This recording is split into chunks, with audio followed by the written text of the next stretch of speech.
I've got a great Fly Fishing Founders episode for you today as part of the drift boat season.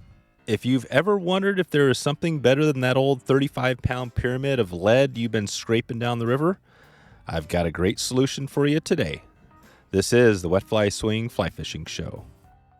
Welcome to the Wet Fly Swing Fly Fishing Show, where you discover tips, tricks, and tools from the leading names in fly fishing today. Hey, how's it going today? Thanks for stopping by the Fly Fishing Show. Hey, I want to also announce before we get started, Troy Stang as the winner of the BW Sports Rod Holder. Just join me in thanking Troy. Troy, if you're listening, congrats, and definitely would love to hear how it's going with the rod holder. We're also giving away a brand new tornado anchor as part of this podcast. One lucky person is going to get a tornado anchor and a Wet Fly Swing trucker hat. Head over to wetflyswing.com/giveaway and just enter your name, and you can be entered right there for the hat. Super easy. And the anchor. So the hat and the anchor. Give it a shot, and good luck. Keith Webster shares the story of creating the most unique and much more eco-friendly anchor for your boat.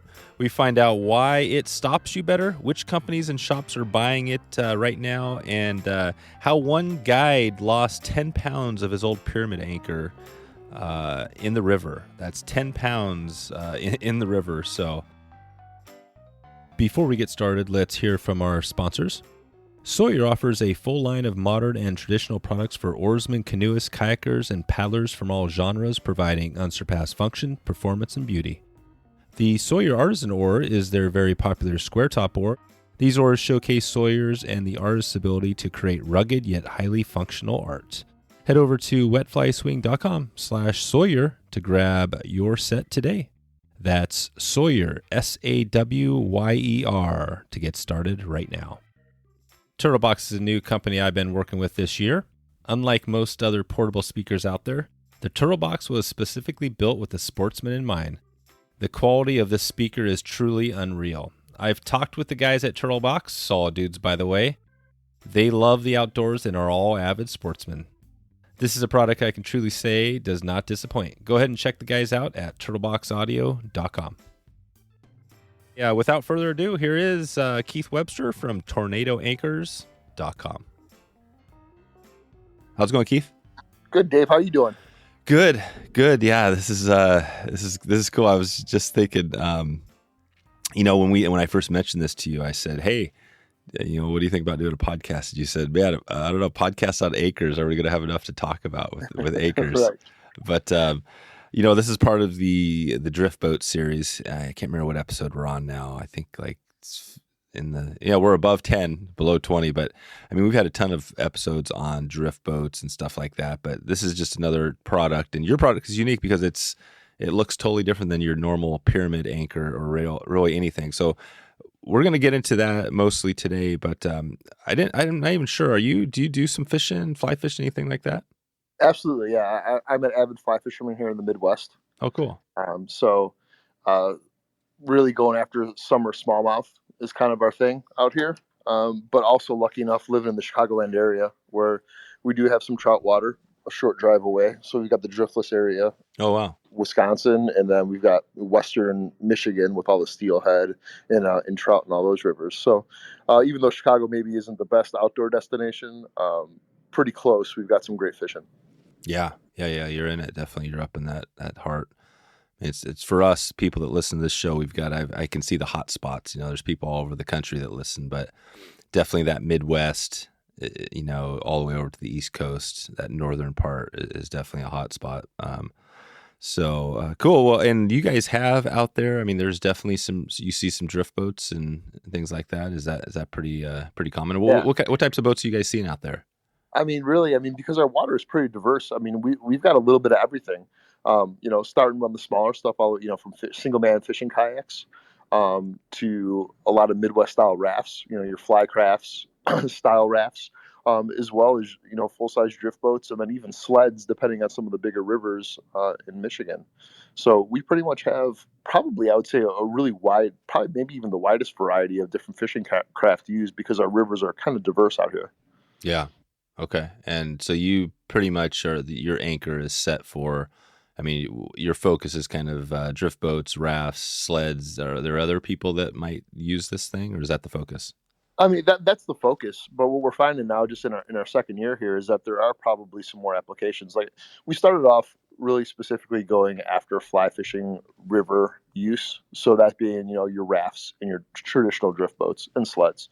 But now we're finding that, the anchor's working really well. And so single man inflatables, even recreational use, pontoon boats and lake settings, even some intercoastal usage on skiffs has been starting to kind of develop a little bit, which is really interesting.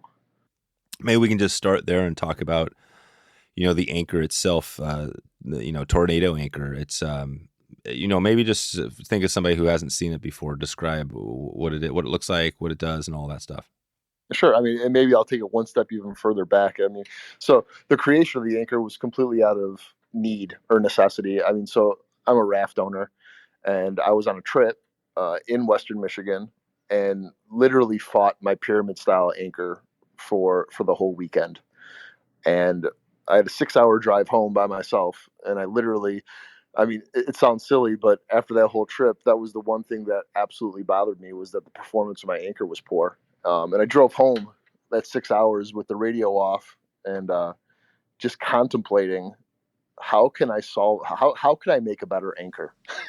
Well, what can I do to enhance the performance of what, literally, up until that point, my experience with anchors was literally just a pyramid style anchor was all I'd ever seen, all I'd ever known. So literally on that drive home, I just pondered and thought, and literally by the time I got into my driveway, I had this idea of an anchor that was more kinetic. It had motion to it. And a series, and so going that developed into what the tornado anchor is now, which is a series of stacked galvanized steel plates on an eye bolt, that each blade independently rotates to allow the corners and the edges of each of those blades to grab as much surface as possible to create drag and to then slow the boat down. Yeah. So, if you've ever seen it before, I mean, I guess I say it kind of looks like one of those wind chimes that you see hanging from a tree, where, when the wind catches those and they kind of spin and rotate and change shape, the tornado anchor does the same thing, but does it in water. Yeah. Yeah. And I'll put a link out in the show notes so everybody can take a look. There's probably a video out there. Everybody can see it. Sure. So the idea is that it stops. You sent me one, so I've been using it, and it definitely stops.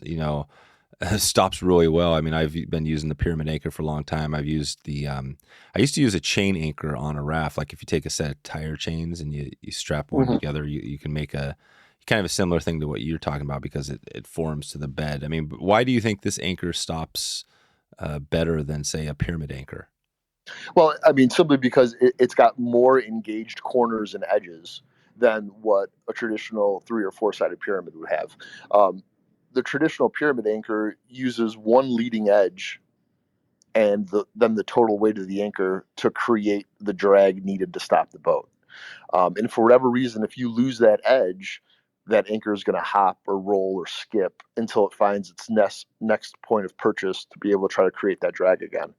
The tornado anchor has, depending on what the weight is, 16 times more possibility of catching and keeping the edge, that first edge that you find, to be able to stop your boat faster.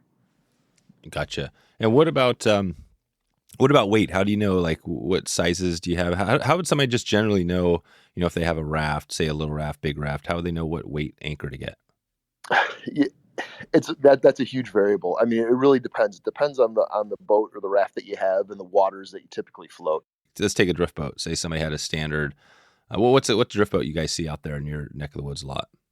We're Midwest, so we've got a lot of StealthCrafts out there. Yeah. So let's say a StealthCraft, like your typical. What do they make? Those probably 16-footers typically. Yeah, I mean, it's anywhere between like 14 and 15 footers are the two probably standard models. And typically in most cases, so not only StealthCraft but Clacks and Hides and Adipose. Usually fiberglass drift boat, around 14, 15 feet. Most 90% of the time, that's going to be our 34-pound model. That's kind of like the do-it-all size anchor. Um, Okay. and most people are familiar with that. Most people with those boats typically are running a 30 or 35 pound pyramid. So we'd have 34 pounds, which is kind of a tweener. It's right in between what the two weights that people are comfortable with, and it really is the workhorse. Going back as far as what we offer anchors from as light as 6 pounds all the way up to 45 pounds standard. So there's a 6, a 10, a 15, an 18, a 25, a 34, and a 45. Those are all standard weights. Yeah. We also offer the option, if for whatever reason you need something specific, we have the ability to customize it to a point where if somebody really thinks they need a 40-pound anchor or they really need a 30-pound anchor, we have the ability to build up anchors to meet an exact need if necessary. But I would say that 95% of the time, one of those standard weights is going to do the trick. Gotcha. Yeah, that's right. And you guys have, where do you think this is, as far as the anchor itself, from where you started the original idea to where it is now, has it evolved a lot? And where do you think it's going the next 5 years from now? Oh, man, great question. Well, I mean, as far as the design goes, I think we're really happy with it. We've got a great response from the industry, dealing with a lot of guides, a lot of shops, some boat builders, as far as being comfortable with the performance of the anchor and feeling strongly that it's the best performing anchor in the industry. So as far as design goes, I think we're pretty close to being there and we're really comfortable with it. As far as where it can go from today, man, I don't know. The sky's the limit. I mean, it's blown my mind. So we've been doing this for just over a year and a half or so.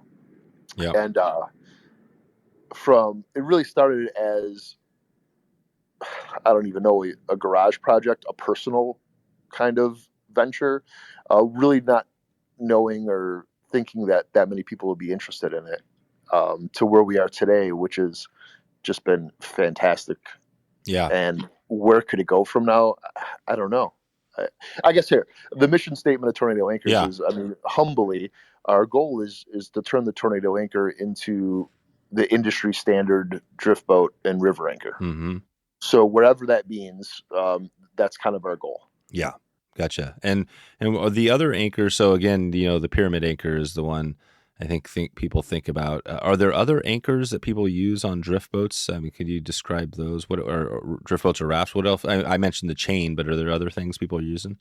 Yeah, I mean, I think we pretty much hit. There's probably three traditional style. I mean, and by far the pyramid, the 3 and 4 sided pyramid is by far the most popular or most familiar.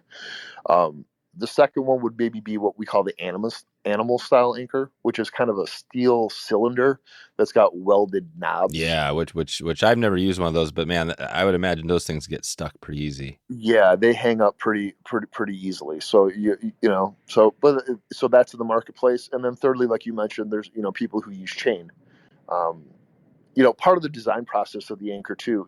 Once we figured out the design and that it was working better than traditional style anchors, we started looking. That wasn't it for us. We wanted to go forward and make sure that the product, the anchor that we were making, was going to be better than just a better performing anchor, and that so some conservation thoughts went into place. Well, so the next thing, after I was kind of developing and designing the anchor, the idea of having a 35-pound piece of lead as the tool that you use to stop your boat in a river that typically has regulations, and not even more than that, just places that we love, places that we would like to conserve and keep safe. I found it kind of ironic that the standard equipment that we're using to go in the water is a big hunk of lead. So yeah, the very the thing that we said was make sure that we were going to build an anchor that was going to be completely eco-friendly or inert in the water environment. So there's no lead in our anchors whatsoever. The whole anchor is made out of galvanized steel. So that's the eye bolt and all the blades that are used in the construction of the anchor. And then the other thing too is there's some habitat preservation as well with the anchor, because if you have an anchor that stops faster than a competitor anchor or a different style anchor, you're disrupting less of the river bottom. So you want to talk about invertebrates or bug life or just the state of the natural river. The faster you can stop your boat, the less damage or manipulation you're doing to the river bottom. So we're trying to make it, the product a win-win-win situation where it's an anchor that works better than what you're used to. It's built out of better materials than what you'll find else in the marketplace, and it'll stop you faster, which equals a safer experience and a better experience for the river that you're floating on as well. Yeah. Yeah. And I mean, that hits hard. The conservation piece should, I mean, that's the super selling point, I mean, if anybody hears that and doesn't, I mean, that when you just say that, right, it's like lead. Wow. A whole thing of lead. I mean, we've had, you talk about lead on split shot and stuff like that and how there's a big movement, obviously to get that out of the river too. I mean, this is just, and your anchor is probably losing little pieces of lead on rock, right? And all over the place. I hear it all the time. I've got actually a guide that helped me with the development of the anchor. And when I sent him the anchor, I asked him, like, what weight would you like? And he's like, I'll take, 34 pounder. He's like, I'm used to a 35 pounder. And when he got the anchor in the mail, he called me. And the first thing he said is, he's like, why is your anchor so heavy? And I said, it weighs 34 pounds. I'm positive. Yeah. He's like, there's no way. He's like, it's so much heavier than the anchor that I use. And I said, I'm like, how much does your anchor weigh? And he's like, well, it says 35 pounds. I'm like, go weigh it. He weighed the anchor. I believe it was something like 26 pounds. So he had lost 9 pounds of lead in the river over however many years he had been using that pyramid style anchor. And it was just became normal to him because that was just what he used. But yeah, like I said, in the river that he guides and makes his living on, he deposited 9 pounds of lead into that river, which was shocking for all of us. I mean, we all knew that that they lost some weight, but I mean, geez, that's a ton. Yeah, that's crazy. That's crazy. So that definitely is a big bonus. So let's talk about your boat. So what type of raft? You said you have a raft. What do you got there? I do. I have StealthCraft Hooligan XL. Okay. Which is kind of a larger style 3-man raft. 3-man. So what is that, like 12 feet or something? 14 and a half. Oh, wow. Yeah. 14. Gosh. StealthCraft. Yeah, it's longer, but it's just narrower at the beam. Gotcha. So this is StealthCraft. So the same company that makes the drift boats also makes rafts. Correct. And have they been doing that for a while? Yeah. I believe they've been doing the Hooligan for maybe 6 or 7 years. Okay, cool. Yeah. So you guys StealthCraft. And then on that raft, what's the anchor system set up? How's the rope? I mean, pretty much with the anchor, you got your anchor. What else do you have with that? That go along. I mean, it's pretty much standard, like, what you'd find in a drift boat. So, just working, you got a rope that's integrated into the frame.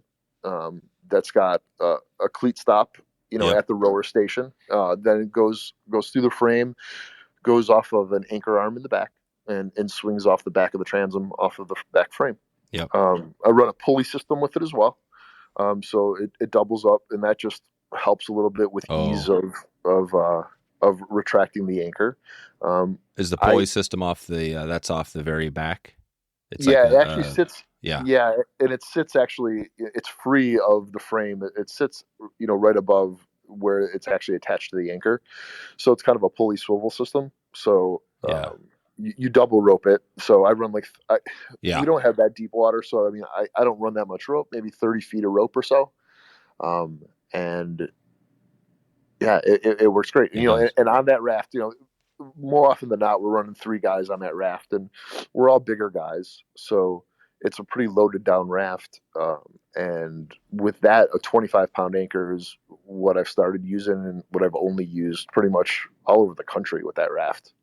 And it's plenty enough to stop that boat. Yeah. And does it stop? I mean, that's the thing, I guess, if you're in some heavier water, I mean, that's always struggle with any anchor, right? You got to know where to anchor up. There's some boatmanship in this too. And I get this question a lot when I'm talking with customers is, just because you can stop doesn't mean that you should stop. Yeah.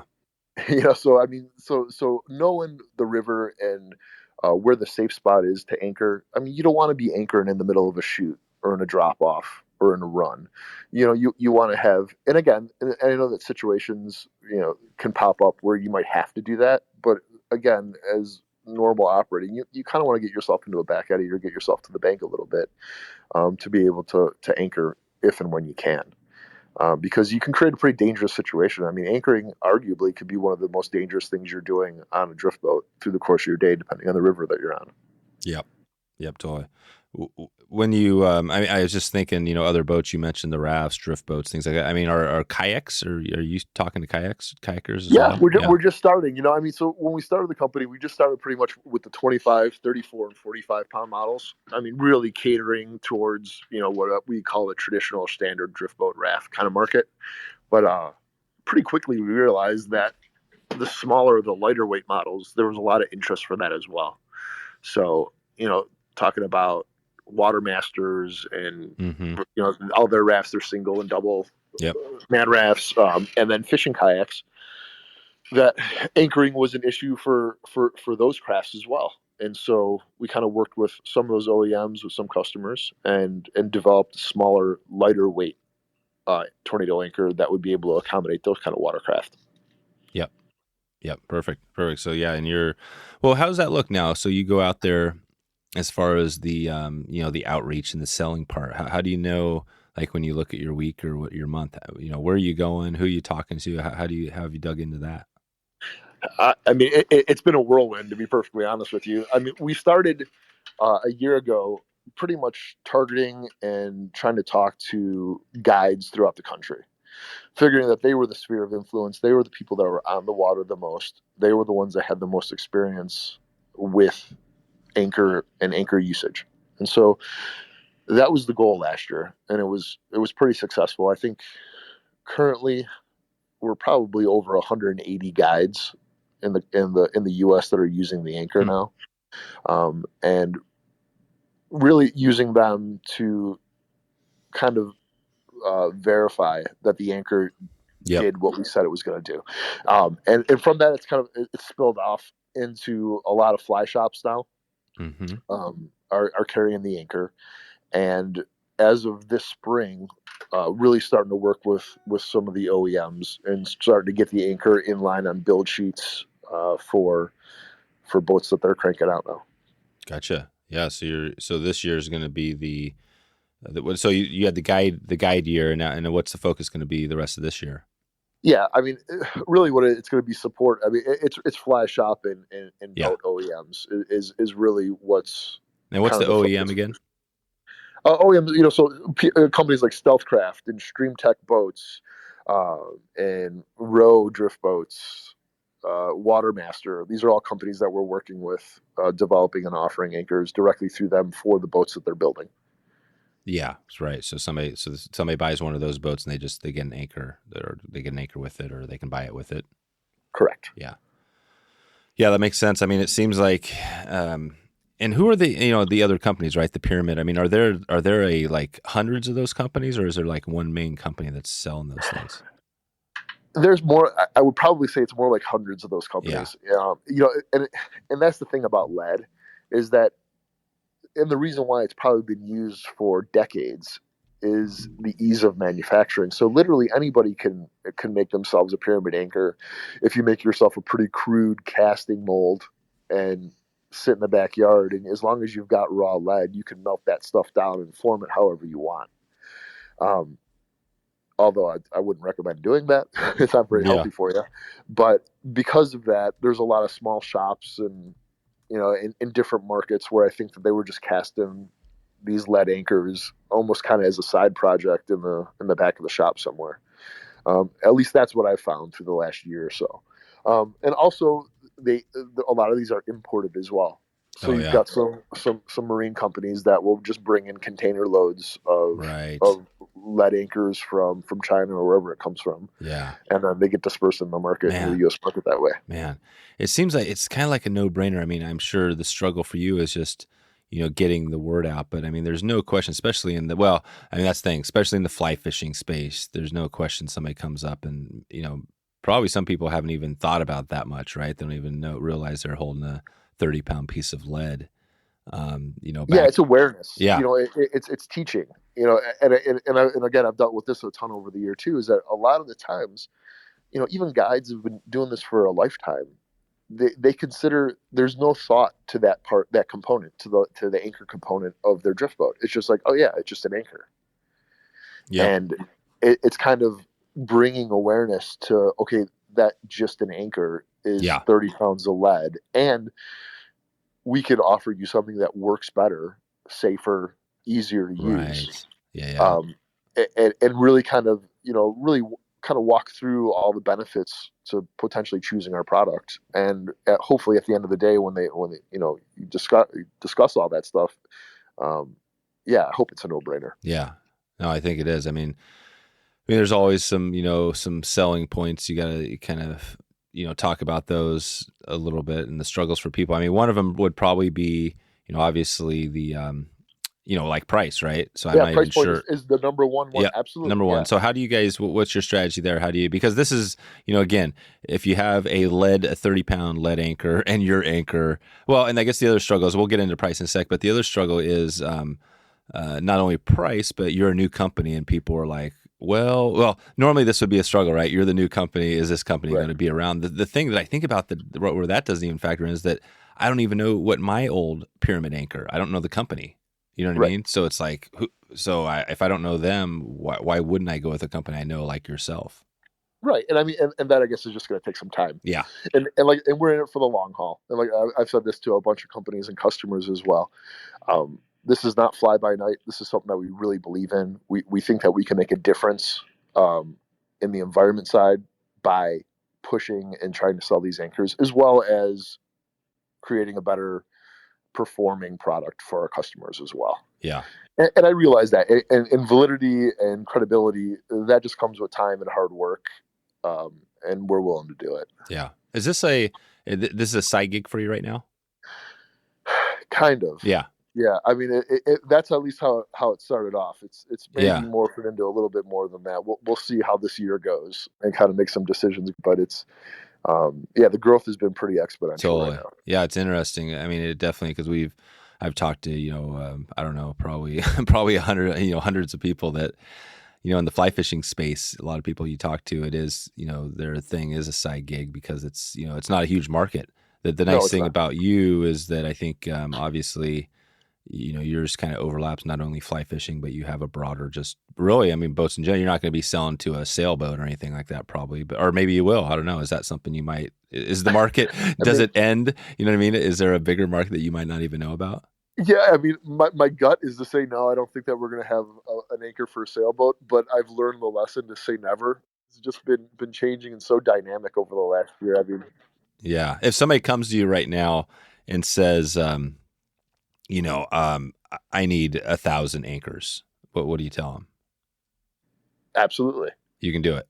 I can do it. Yeah. So how long would it take you? We're lucky in the fact, as far as on the manufacturing side of this equation, we could, at least right now, and again, be careful what I say, that we could probably make anchors faster than we can sell them right now. Yeah. At least for the time being. Yeah. So we're lucky in that regard, especially with the type of growth that we've experienced over the last couple of months. But yeah, I mean, we can support the industry with this product. I'm pretty comfortable saying that. Right.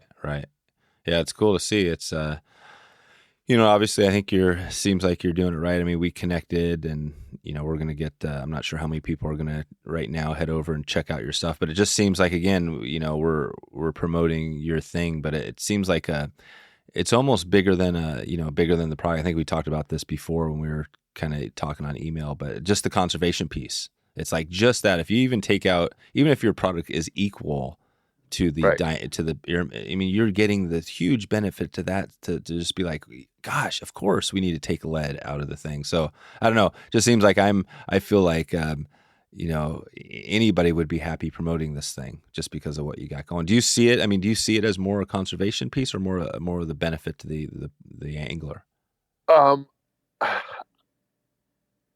Personally, I view it as a conservation piece, but realistically, I probably pitch it as a 50-50 to people who are the customers who are interested, because I think that's important. I think the product has to work better than what they're used to.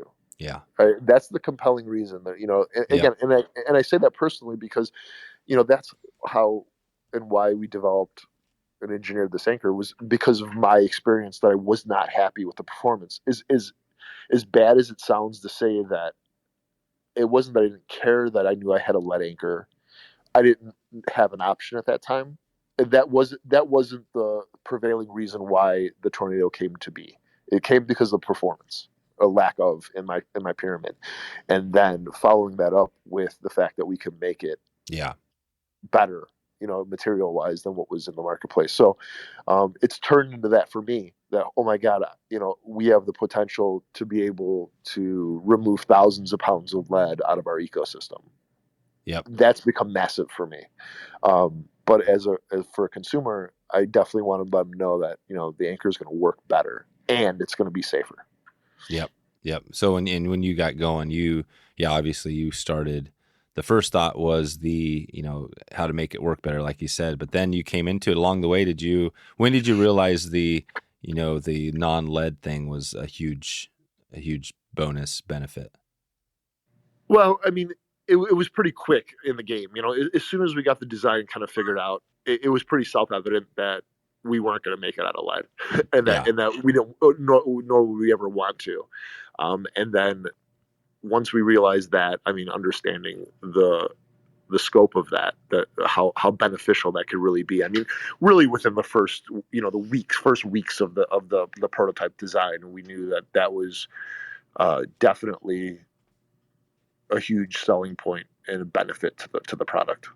Yeah, this is pretty cool. It's a pretty cool anchor. It's definitely a I guess again, Keith explained it. The two big benefits are it works better than your typical anchor. Plus, it holds better and has no lead. So that would be the question: is like, what's more important, having an anchor that has no lead that gets in the river, or the anchor that stops you? But you're saying that guys are equal. They see both. Yeah, and maybe I'm selfish. I mean, I want it all. I mean, I want the performance. I want the eco-friendliness as well. I mean, here's the opportunity where we could have our cake and eat it too. So let's take advantage of that.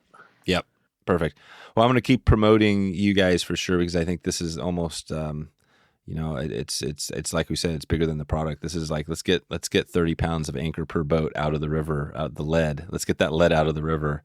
Absolutely. I mean that could be, again, I hear you, because the conservation stuff is interesting, because it's the most important thing, yet it doesn't sell, or you know what I mean? Like if we did a podcast right now and the title was conservation anchor or something like that, or get your, you know what I mean? It wouldn't sell as much as if we just said, here's the best anchor for stopping your boat podcast. You know what I mean? Right. That's the crazy thing, is that if we did the second one, is that, there would be probably twice as many people, if not more.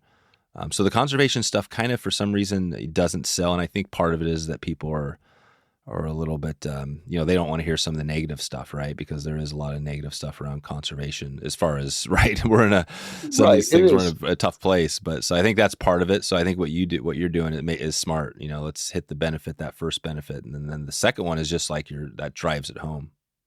Yeah, and I'll tell you, I mean, and the other part of this too is popularity, not of the anchor, but of the sport itself. I mean, the last year that we've all lived through has been tough, but the one thing that's happened is people have gone outside more, and in our case, probably the fly fishing industry hasn't been busier, than ever, in the last 10 months or so.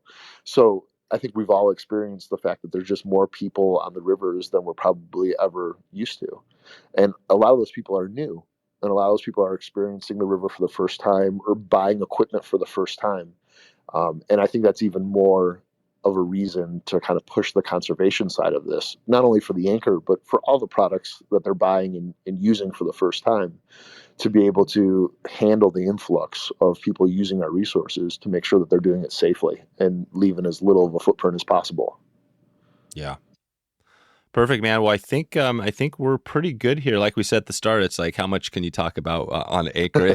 Right. Anything else before we start to think about getting out here we want to touch on, with tornado anchors or anything, around the anchor? Obviously this is part of the drift boat season series we have going, but yeah, anything you want to add, Keith? No, I think we've covered pretty much all the hot topics of the anchor. I appreciate your time and I appreciate you having me on. Yeah. What about just quickly? I always love to hear just kind of a resource. So if somebody is maybe just got a boat, they don't have their anchor system and all the stuff, you talked about, where would they go? Is there a place they can go and just get, well, first, like, where could they get your anchor? Yeah, so I mean, you can get it right from the website. So you can go to tornadoanchorusa.com, and that way you can learn all about the anchor on the site as well as purchase directly from, as well as also go into your local fly shop or talk to the boat builder, Yeah. of the boat you're getting, and talk of that, hey, I heard about the tornado anchor. Yep. Chances are they have too, and you guys can have a pretty competent conversation about how it works with whatever boat that you're potentially getting, and if it's available. Yeah. Yeah. And then, like you said, you're going to your boat, eventually your goal is to be, when somebody goes and they buy it, looking at StealthCraft or Koffler or whoever it is, it's like, they're going to have your anchor sitting there. It's like, here's your anchor. And again, it's a no brainer. And you're probably going to have, my guess is, right, just like any business, like any field, you're going to have some other people that come out with something that looks like yours or functions, right? So what's your strategy there when the bigger company comes out and has an equal product? Well, luckily, and we spent a lot of time and energy to patent this design. So we've got a full utility patent on the design and the function of the tornado anchor. So in that regard, it's pretty safe from competitors coming in and trying to knock it off. But even as a larger statement, not that I hope that there's competitors that come out, but I don't mind it. If it's an evolution of a product in a category that maybe hasn't been thought about too much, I'd love to see the next guy that comes along with an anchor design that can work better than ours, that's safer than ours. It's product evolution, and I'm not going to be so greedy as to say that I've come up with the best thing ever. I just hope that I've kind of maybe pushed the category a little bit more forward, and maybe someone will take it even further. And that'll be better for all of us. Yeah. This is cool, man. This is going to be fun to watch because you're only, like you said, 2 years into this thing. And it's, I think I first heard about it at the Portland Fly Shop, right? Jason over there. Yeah. I think I saw it. I think he posted on Instagram or something. I was like, wow, that's interesting.